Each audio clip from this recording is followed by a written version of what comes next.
برای تک‌تیراندازها این روز برداشت بود. You've got cordites, smokeless powder in your weapon, and you fire it. The enemy will hear the crack. They'll hear the thump. They might watch the general drop down as a pile of useless jelly. But where did the shot come from? Don't know. در جنگ جهانی اول ترکیب باروت بدون دود و پر کردن تفنگ از ته نسل طلایی از تفنگ‌های با عملکرد سریع را پدید آورد. تیراندازی هدفمند در محدوده‌ای وسیع ویژگی کلیدی جنگ افزار تیراندازی از درون خندق شد. آمریکایی‌ها اسلحه اسپرینگفیلد 03، آلمانی‌ها موزر 98 و بریتانیایی‌ها لی اینفیلد را ساختند. هر تفنگ در دست‌های یک تیرانداز ماهر یک ابزار جلادانه بود.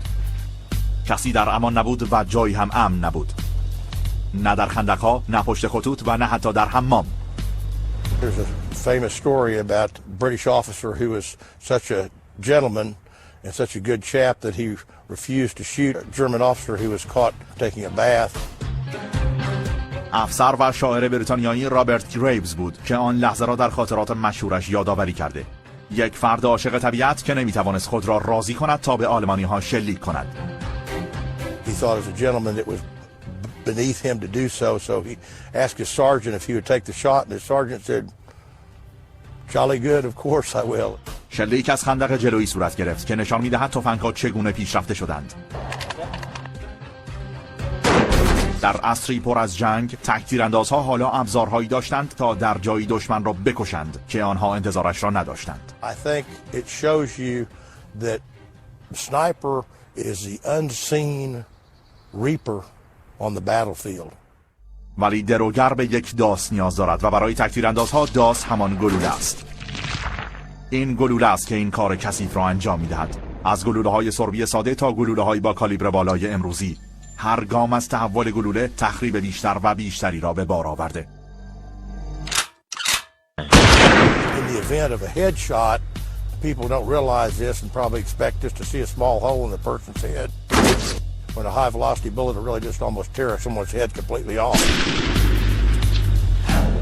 به مدت صدها سال فشنگ‌هایی با این قدرت وجود نداشتند. گلوله سربی پدر بزرگ همه مهمات در هر جایی در تفنگ‌ها مورد استفاده قرار گرفت.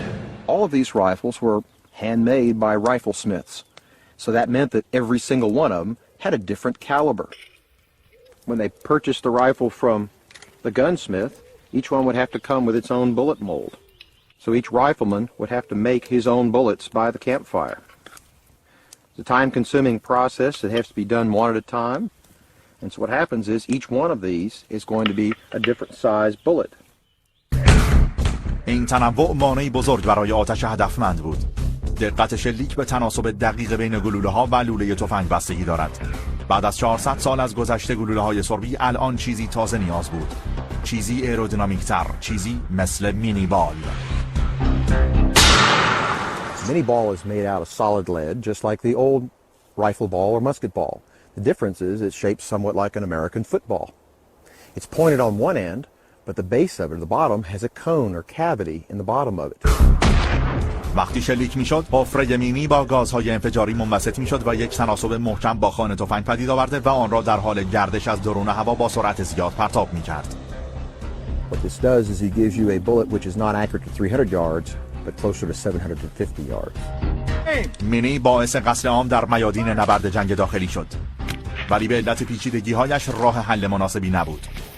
هنوز بر پایه پر کردن با 3 عنصر متفاوت تکیه داشت: اول باروت، بعد گلوله‌ها و نهایتاً چاشنی. سلاح خوبی بود ولی روندی پر زحمت داشت.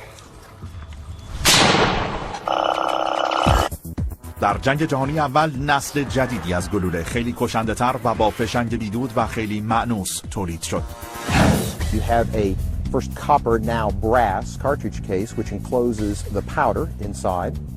You have the primer here on the end, and here on this end you have the bullet or projectile. So you have all the components that you need all together. زمان پر کردن تفنگ کم شده بود. تیراندازهای جنگ جهانی می‌توانستند 3 نوبت در دقیقه شلیک کنند.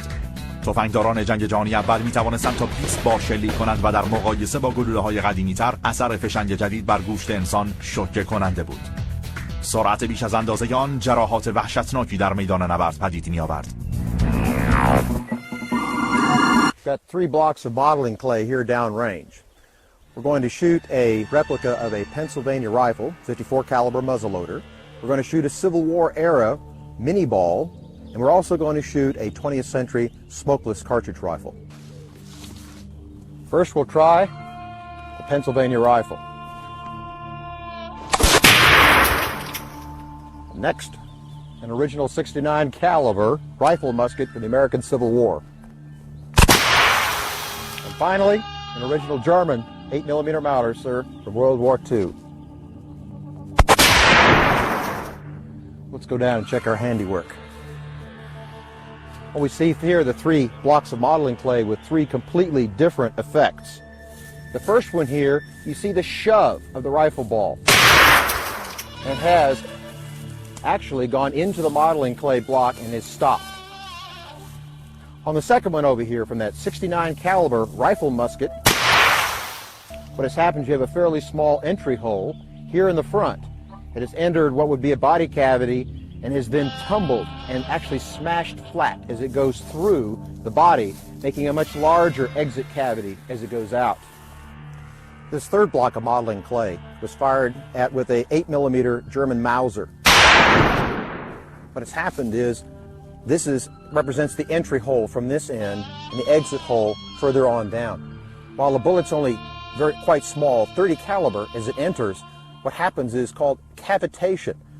This is the amount of damage that you would see on the inside of a human being. 3 completely different effects through the years.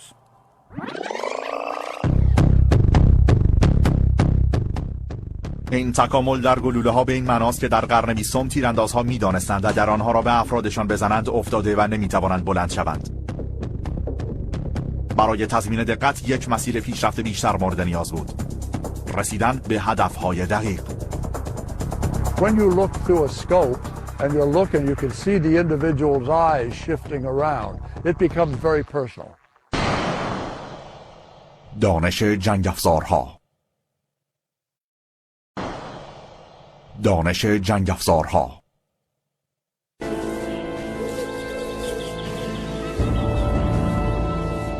تیراندازها شاهین‌های میدان نبردند. با استفاده از دوربین‌هایی با بزرگنمای 10 برابر آنها قادرند از 1 مایل دورتر گلوله را در سر یک انسان قرار دهند. Scope technology has increased. We'll be actually probably looking at a television screen inside the scope in the next 10 to 20 years out. 250 سال قبل دوربین‌های آهنی بهترین نوع بودند. اساسی ترین شکل هدفگیری یک تفنگ. آنها به تیرانداز کمک می‌کردند تا هدفش را زیر گلوله تفنگ به خط کند. مفید بودند ولی نه اینکه راه حلی در جهانی باشند که فناوری تفنگ به سرعت در آن در حال تحول است. If you're firing over iron sights with a 19th century rifle, you've got a piece of equipment that is technologically capable of putting a round into the same spot over and over again at 1,000 yards.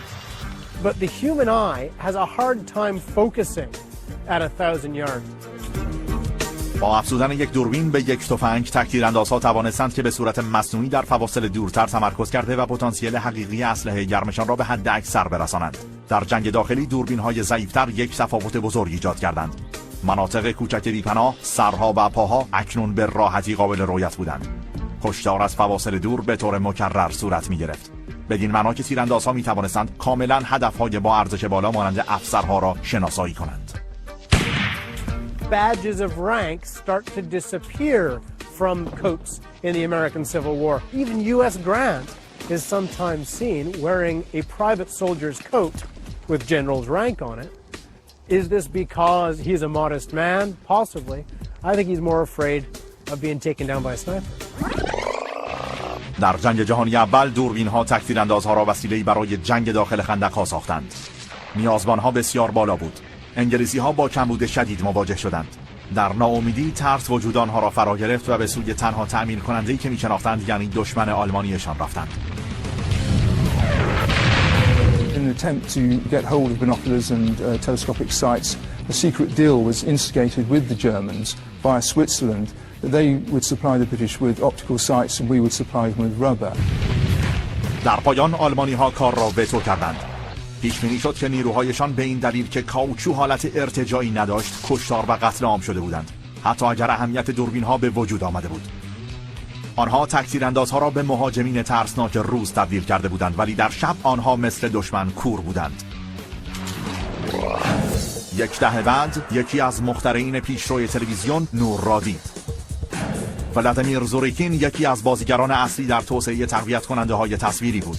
با استفاده از دوربین در شب‌های پرستاره از ماه و ستاره‌ها نور را گرفته و 60,000 برابر آن را تقویت کرده و شب را به روز تبدیل می‌کردند. This use of night scopes helped us level the playing field as far as being able to see them and see movement. And now it's been developed, I think, in Iraq to the point where surgically it's a terrific technological advantage.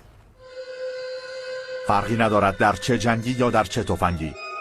دوربین ها هر چیزی را در کانون خود قرار داده و تیراندازها قربانیانشان را کاملا نزدیک و واقعی می‌دیدند. A pilot of a bomber and an infantryman see the people they kill very different. The bomber never sees them, the infantryman rarely. The sniper sees them all the time. وقتی راکی چندلر در سال 1952 به کره رفت، فکر کرد که ممکن است هرگز چیزی را نبیند.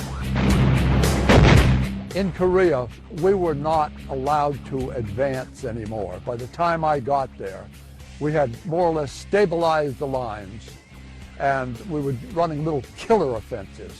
You'd go out and shoot a bunch of people, and capture a bunch, and return to the lines you were on. ولی راکی به زودی شانسش را به دست آورد. I saw through my 2.5 power scope a figure in a different uniform, and I couldn't make him out. My first sergeant said, "My God, that's a Russian." When you look through a scope and you're looking, you can see the individual's eyes shifting around. You can see him wipe his nose. It becomes very personal. It has an effect on you at the moment. And so I shot him, and down he went. A sniper is a one-shot kill man. بدون یک دوربین خیلی قوی و یک تفنگ بسیار دقیق، احتمالاً راکی نمیتوانست روس‌ها را کشته باشد. و همچنین تفنگ نمیتوانست آن کار را بدون راکی انجام داده باشد. یک اسلحه تا وقتی در دستان یک تیرانداز نباشد چیزی نیست. مهارت و آموزش وی او را بخشی از آن سلاح می‌کند. آنها با هم ترکیبی کشنده هستند. If all of a sudden from out of nowhere your buddy drops dead and his head explodes, there's definitely a psychological impact. دانش جنگ افزارها. دانش جنگ افزارها. در جنگ جهانی اول انقلابی در گلوله‌ها، دوربین‌ها، مکانیزم‌ها و پیشران‌ها تفنگ‌ها را به یک وسیله دقیق کشنده از راه دور تبدیل کرد. ولی اگر یک تیرانداز ماهر ماشه را نچکاند، این دقت ارزشی ندارد. تفنگ‌ها فقط یک ابزارند و تیراندازها سلاح‌های واقعی هستند.